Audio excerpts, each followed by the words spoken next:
This is Zach Salt of the Almost Sideways podcast, and you are watching the Almost Sideways podcast. Make sure to like and subscribe and watch some movies, and don't drink Merlot. So I watched the Netflix series The Queen's Gambit, which I've been meaning to watch for a long time. I watched all 7 episodes of it, and I really enjoyed it. It is the story of Beth Harmon, who's a fictional character, but she looks like Forrest Gump. She kind of lives in a real world of the 1950s, 60s, and 70s, and she is a chess prodigy. She's played, I think, magnificently by Anya Taylor-Joy. This is, I think, her best performance that I've ever seen. And it's based on a novel by Walter Tevis, who also wrote The Hustler and The Color of Money and a couple other things. The show is sort of her coming of age, and the first episode, I even texted this to Todd, I think is the best first episode of anything I've ever seen. It was absolutely extraordinary.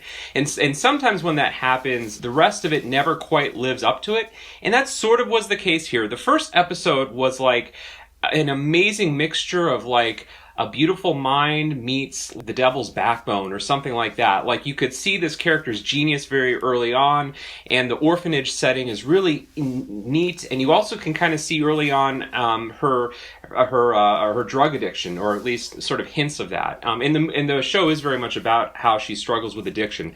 But the later episodes kind of show her ascent to reigns of the chess champions.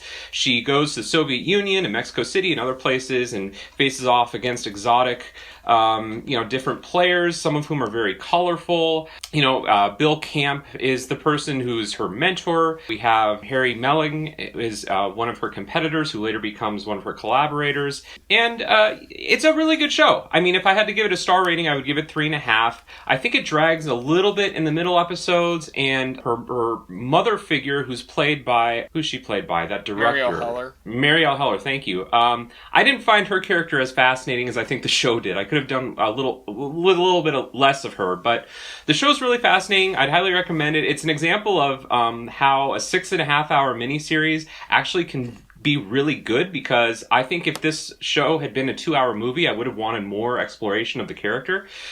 So I'm really glad. I would highly recommend it. Yeah, I agree. It is pretty great, but it's not, I don't know. I mean, if you're talking miniseries, that's kind of a different story than like if you're talking a first episode of an actual TV show. I mean, the first episode is pretty awesome, and it really has almost nothing to do with the rest of the show, at least from what I've seen. The next 3 episodes are completely vacant from that.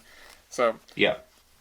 It is a really cool show, but I did like Marielle Heller a lot, actually. I think she's actually going to get nominated for a Golden Globe for a supporting actress. I thought she was way more interesting of a character than the show actually even leads on, because that character should have been a throwaway, but like she had these lines and she had these these snarky looks and stuff that I'm just like, something's deeper about that character, and you kind of do see that throughout her arc. But I mean, I haven't finished the show, so.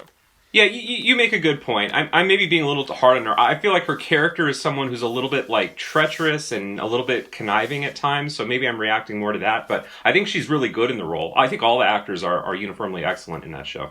Yeah, of course Bill Camp, because, I mean, isn't he in everything? I feel like he's in like half the movies, or at least independent movies and TV shows that go on now. I have not caught any of that series yet, but I want to.